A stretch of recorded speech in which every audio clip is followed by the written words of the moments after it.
अज़ीज़ तलबा व तलबात, Paul teacher training institute में हम आपको खुशामदीद कहते हैं। हमने आपके साथ एक पहले टॉपिक शेयर किया जिसमें हिस्ट्री ऑफ एजुकेशन थी। उसका पहला पार्ट हम आपके साथ शेयर कर चुके हैं, जिसमें पहले 3 एजुकेशन पॉलिसीज़ के मतलब हमने बात किया आपके साथ, जिसमें ऑल पाकिस्तान एजुकेशन कॉन्फ्रेंस 1947 था, नेशनल कमीशन ऑन एजुकेशन 1959 और तीसरा न्यू एजुकेशन पॉलिसी 1970। आज हम आपके साथ 3 अगली पॉलिसी जो हम वो शेयर करेंगे, और ये पाकिस्तान में जो हिस्ट्री ऑफ एजुकेशन है उसका दूसरा पार्ट है। एग्ज़ामिनेशन पॉइंट ऑफ व्यू से ये अभी जो हम आपके साथ 3 पॉलिसीज़ जो हैं वो शेयर करेंगे, ये एग्ज़ामिनेशन पॉइंट ऑफ व्यू के लिहाज से बहुत अहम है, इसलिए इसके तरफ आप ज़्यादा तवज्जो जो है वो दीजिए। 1972 एजुकेशन पॉलिसी, और उसके बाद 1979, और तीसरी पॉलिसी जो हम आपके साथ आज शेयर करने जा रहे हैं वो है 1992। 1972 की जो पॉलिसी है, ये जुल्फ़िकार अली भुट्टो का दौर था। उन्होंने इस पॉलिसी को अनाउंस किया, जो कि 29 मार्च 1972 को उन्होंने इसकी बाकायदा तौर पर अनाउंसमेंट की। इस एजुकेशन पॉलिसी के बहुत सारे अहम नुकात थे, जिसमें हम आपके साथ 7 जो है वो शेयर कर रहे हैं। इसमें पहला जो है वो है promotion of ideology of Pakistan, यानी पाकिस्तान चूँकि एक नज़रियाती मुमलकत है, इसकी प्रमोशन के लिए इस एजुकेशन पॉलिसी में ज़ोर दिया गया। और यहाँ एक बात आप अहम याद रखिएगा कि तमाम एजुकेशन पॉलिसीज़ ने इस एक नुक्ते पर मुत्तफ़िक़ा राय के साथ हर एक का जो सेलिएंट फ़ीचर्स थे, ये उसका एक नुक्ता था। लिहाजा जब आपको MCQs आएँ तो उसमें वो आपसे पूछ सकते हैं कि पाकिस्तान की तमाम एजुकेशन पॉलिसीज़ में कौन सा अहम सेलिएंट फ़ीचर था, तो वो यही है, promotion of ideology of Pakistan. Second है पर्सनैलिटी डेवलपमेंट, थर्ड है इक्वलिटी इन एजुकेशन, और फोर्थ है integrated technical and science education. Fifth है active participation of teachers, students and parents and educational affairs.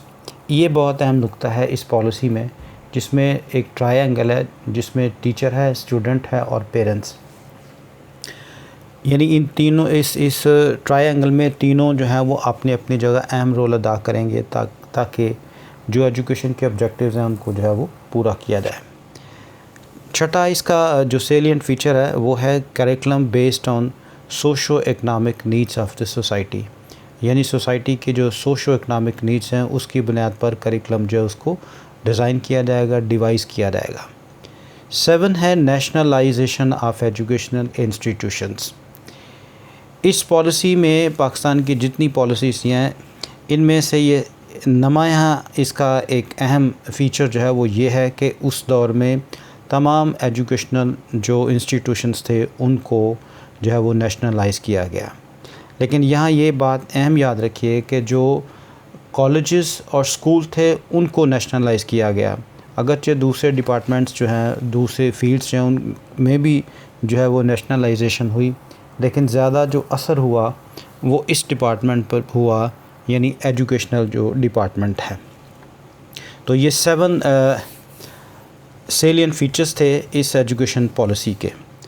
ये पॉलिसी जो है वो अच्छे अंदाज से इसको जो है अभी इम्प्लीमेंट किया गया, और इसके दूरस जो असरात थे उनको भी मद्देनज़र रखा गया। उसके बाद है 1979 की नेशनल एजुकेशन पॉलिसी। ये दौर है जनरल ज़ियाउल हक़ का। तो ये ड्राफ्ट जो था, उसका प्लान जो था, it was presented to the cabinet in December 1978 and the policy was announced in February 1979। ये बात याद रखिए कि ये दिसंबर 1978 में इसको कैबिनेट में पेश किया गया था, और बाकायदा तौर पर इसके जो अनाउंसमेंट थी वो फरवरी 1979 में हुई। तो MCQs में जब वो देते हैं कि अपना एजुकेशन पॉलिसी जो है वो कब अनाउंस की गई, तो अनाउंस की डेट और है, और कैबिनेट में इसको पेश किया जाना जो है उसकी डेट जो है वो फ़र्क है। तो आम तौर पर MCQs में बच्चों को इस चीज़ की गलती लगती है, तो आपने ये याद रखना है। आम MCQs में होता है मार्च 1979, फरवरी 1979 या कोई और डेट दी जाती है और उसमें वो पूछ लेता है एमसीक्यूज़ में, तो आपने ये अच्छी तरह याद रखना है कि फरवरी 1979 को ये एजुकेशन पॉलिसी जो है इसकी अनाउंसमेंट हुई। उसके बाद इन 1979 national education conference was held for reviewing the education system and developed following AIIMS. फिर उसमें ये 4 एम्स जो थे उनको आगे जो है वो रखा गया।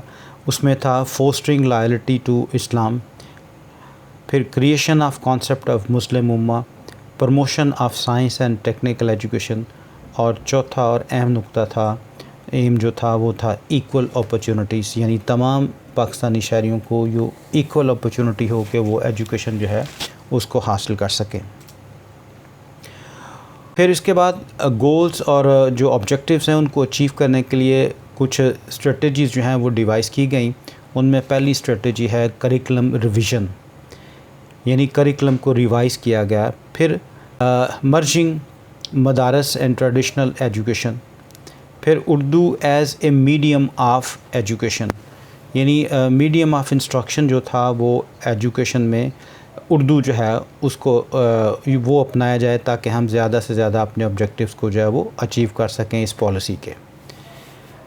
चौथा और अहम जो स्ट्रेटजी अपनाई गई वो ये थी कि effective participation of community in the literacy programme, यानी ज़्यादा से ज़्यादा इस पॉलिसी के मकासद को हासिल करने के लिए जो कम्युनिटी है उसको भी, उसकी भी जो पार्टिसिपेशन है उसको इफ़ेक्टिव बनाया जाए ताकि लिटरेसी जो है उसको उसके प्रोग्राम्स में आगे बढ़े हम, और ज़्यादा से ज़्यादा जो लिटरेसी रेट है वो हमारा बढ़े।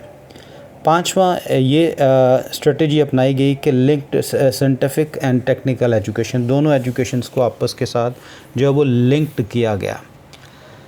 छठा separate setup for male and female, इस एजुकेशन पॉलिसी में ये जो एम्स रखे गए थे उसको अचीव करने के लिए ये फ़र्स्ट टाइम कहा गया कि मेल और फीमेल जो है उनको सेपरेटली एजुकेट जो है वो किया जाए। But unluckily this policy was not implemented properly and failed due to lack of planning and financial resources, यानी यहाँ 2 वजूहात थी जिसकी बिना पर ये पॉलिसी जो है उसको इम्प्लीमेंट नहीं किया गया। पहला लैक ऑफ प्लानिंग और दूसरा जो है वो फाइनेंशियल रिसोर्सेज। इससे पहले आपने जो एजुकेशन कॉन्फ्रेंस थी, फिर कमीशन था और फिर उसके बाद 1970 की एजुकेशन पॉलिसी थी, उनके मुख्तलिफ वजूहात जो थी उनको आपने समझा कि कौन सी पॉलिसी है किस वजह की बुनियाद पर जो इम्प्लीमेंट नहीं की गई। तो हर पॉलिसी को आपने इसी पॉइंट ऑफ व्यू से देखना है कि उसके पीछे वजह क्या थी, फोर्स क्या थी जिसकी वजह से कि वो एजुकेशन पॉलिसी जो है वो इम्प्लीमेंट नहीं की गई। तो इसका आपने ये याद रखना है 1979 की पॉलिसी के ये क्यों इम्प्लीमेंट नहीं हुई, इसकी वजह से इस 2 अपना उसकी वजूहात हैं, 2 रीज़न्स हैं। पहली जो है वो लैक ऑफ प्लानिंग और दूसरी जो है वो फाइनेंशियल रिसोर्सेज है। अब हम जिक्र करते हैं national education policy 1992। A national conference was held at Islamabad in April 1991 under the chairmanship of Federal Education Minister. So in this conference, scholars, writers, newspaper editors, scientists and teachers and lawyers proposals for preparing the education policy. So this was the only and the first policy when all the fields of the people, all the departments who participate in the conference and give their recommendations and some sort of suggestions for education policy. So in this point of view you can say National Education Policy 1992 has a good points and has also in good vision it was written. So the policy framework was discussed by the Education Minister with the education committees of the Senate and National Assembly. So the policy was announced in December 1992. तो जैसा मैंने आपको बताया कि ये 1991 में, अप्रैल 1991 में chairmanship of federal minister of education उन्होंने इसको चेयर किया और इसमें मुख्तलिफ मकतब फ़िक्र के लोगों ने पार्टिसिपेट किया, जिसमें राइटर्स थे, स्कॉलर्स थे, न्यूज़पेपर एडिटर्स थे, साइंटिस्ट थे, टीचर्स थे, लॉयर्स थे, यानी वकला की बरादरी ने भी इसमें पार्टिसिपेट किया। मीन के variety of people and variety of society persons जो है उन्होंने पार्टिसिपेट किया, ताकि एक अच्छी पॉलिसी जो है मुख्तलिफ राय से उसको डेवलप जो है वो किया जाए और अकॉर्डिंग टू नीड्स किया जाए। और फिर ये इस पॉलिसी को अनाउंस किया गया दिसंबर 1992। उसके बाद the major aspects aims and goals of the national education policy, इसके जो अहम एम्स थे और गोल्स थे उनका कुछ जिक्र करते हैं। Promotion of Islamic values through education, improvement in women education, range of general and technical education at secondary level, demand oriented curriculum, expanded span of graduation and post graduation, use of AVAs, promoting private sector to participate in enhancement of literacy। In 6 points को आप देख सकते हैं कि ये बहुत अहम point हैं जो इस पॉलिसी में जो थे वो डिवाइस किए गए, रेकमेंड किए गए, ताकि ज़्यादा से ज़्यादा इस पॉलिसी के जो एम्स और गोल्स हैं वो हासिल किए जा सकें। तो ये 6 अहम इसके एम्स थे, ताकि इस पॉलिसी के एम्स को फुलफ़िल किया जाए और पाकिस्तान की सोसाइटी जो है उसकी डिमांड्स को पूरा किया जाए। लेकिन अनलकीली ये पॉलिसी जो है ये भी इम्प्लीमेंट नहीं की गई। So this policy couldn't be implemented due to change in political scenario of country. तो यहाँ इस पॉलिसी में इम्प्लीमेंटेशन की जो वजह है वो सिर्फ पॉलिटिकल चेंज है, यानी गवर्नमेंट का चेंज होना, जिसकी वजह से ये पॉलिसी जो है वो इम्प्लीमेंट नहीं की गई। So thank you very much. अब आप ये याद रखिए कि आज हमने आपके साथ 3 पॉलिसी जो हैं वो डिस्कस की हैं, जिसमें 1972, फिर 1979 और 1992 ये 3 पॉलिसी हैं, जिनमें 2 पॉलिसीज़ जो हैं वो इम्प्लीमेंट नहीं हुई, यानी 1979 की और 1992 की। और 1972 की जो पॉलिसी है वो जो है वो इम्प्लीमेंट की गई।